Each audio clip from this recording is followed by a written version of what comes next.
গোৱালপাৰা লোক নিৰ্মাণ বিভাগৰ কামৰ নিৰ্মাণৰ কেইমাহমান পিছতেই জহি খহি গ'ল এটা গুৰুত্বপূৰ্ণ পথ। গোৱালপাৰা জিলাৰ লক্ষীপুৰ নগৰৰ গাতে লাগি থকা নিদানপুৰৰ জেচিআইৰ পৰা কালী মন্দিৰলৈ যোৱা একমাত্ৰ পথৰ দুৰৱস্থাই এতিয়া বিপদ মাতিছে ৰাইজৰ। অতি নিম্নমানৰ সামগ্ৰী ব্যৱহাৰ কৰাৰ লগতে পথৰ ছাইড বামত পৰ্যাপ্ত মাটি নিদিয়াত এতিয়া পথটোৰ কেইবা ঠাইত জহি খহি যোৱা পৰিলক্ষিত হৈছে। ৪৭,৩১,৭৬০ টকা ব্যয় সাপেক্ষে লোক নিৰ্মাণ বিভাগৰ দায়িত্বত থকা ঠিকাদাৰ চাহাৰ আলীয়ে ৬০০ মিটাৰ দৈৰ্ঘ্য পথটোৰ নিৰ্মাণ কাৰ্য সম্পূৰ্ণ কৰিছিল। কিন্তু ঠিকাদাৰজনে কামটো সঠিকভাৱে নকৰি নামমাত্ৰ কাম কৰি দায়িত্ব সামৰিছে বুলি স্থানীয় ৰাইজে জানিবলৈ দিয়ে। অতি সোনকালে পথটো নিৰ্মাণৰ বাবে বিভাগীয় কৰ্তৃপক্ষক দাবী জনাইছে স্থানীয় ৰাইজে। আমি মৌখিকভাৱে জনাইছো, তেওঁলোকে আৰু আমাৰ ঠিকাদাৰ তেখেতেও আমাক গুৰুত্বহীন দিছে। আৰু এই মাটিৰ ব্যক্তিজন যে মাটিৰ মালিকজন যে আছে, ঠিকাদাৰজনৰ নাম কি? চাহাৰ আলী। পথটো কেইবছৰ আগত নিৰ্মাণ? ১.৫ বছৰ হৈছে। ১.৫ বছৰত এইটো প্ৰায় ৬০ লাখ টকাৰ কাম।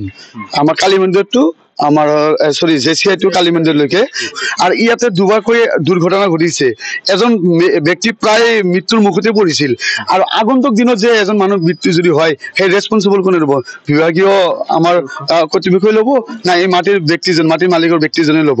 তেওঁ যে ১৫ ফুটকৈ গদ খান্দি থৈছে, তেখেতে পিছফালে মাটি পেলাইছে, অথচ ইয়াতে দিয়া নাই। আমি তেখেতক ২বাৰ ৩বাৰকৈ মৌখিকভাৱে তেখেতক অনুৰোধ বিনোধকৈ জনাইছো যে আপুনি ইয়াতে অলপ গাঁতৰ বিধি ব্যৱস্থাটো কৰক, গাঁতৰ দটো আপুনি পূৰণ কৰক। তেখেতে আৰু আমাৰ লগত অসভ্যালী ব্যৱহাৰ কৰে। তেখেতক তোমালোকৰ দৰকাৰ আছে, তোমালোকে দি দিয়া। কাৰণ তেখেতে ইয়াৰে ব্যক্তি নহয়, তেখেত ইয়াৰ পৰা লক্ষীপুৰ টাউনত থাকে।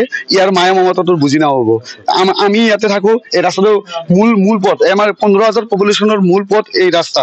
এই ৰাস্তাটো যদি বিচ্ছিন্ন হৈ যায়, বিচ্ছিন্ন হ'লে এইটো ৰেছপন্সিবল আমাৰ কিমান মানুহৰ অহা যোৱাৰ অসুবিধাৰ সন্মুখীন হ'ম। গোটেই দিনে যান বাহন অহা যোৱা কৰে, স্কুলৰ ল'ৰা ছোৱালী, কলেজৰ ল'ৰা ছোৱালী। গধুৰ যান বাহন আমাৰ ইয়াতে ইমান নাই।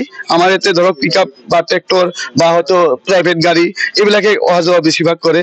তো এইটো বিচ্ছিন্ন হয়, তেনেহ'লে আমি এই মূল পথটো বিচ্ছিন্ন হ'লে আমি উপায়হীন হয় মনে নাই।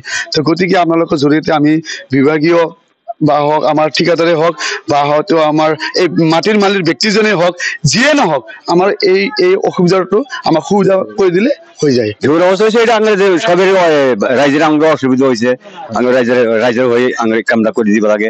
আর মাড়িয়ালা হোক আর ঠিকাদারে হোক।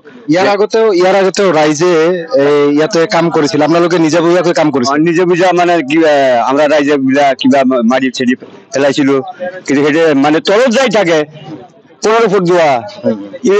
আমি এক গাড়ি দুই গাড়ি মাটি দিলে তো এই মাটি না থাকে না। মাটিটা যে মাটির মালিক যে তার ওচৰত গুচি যায়।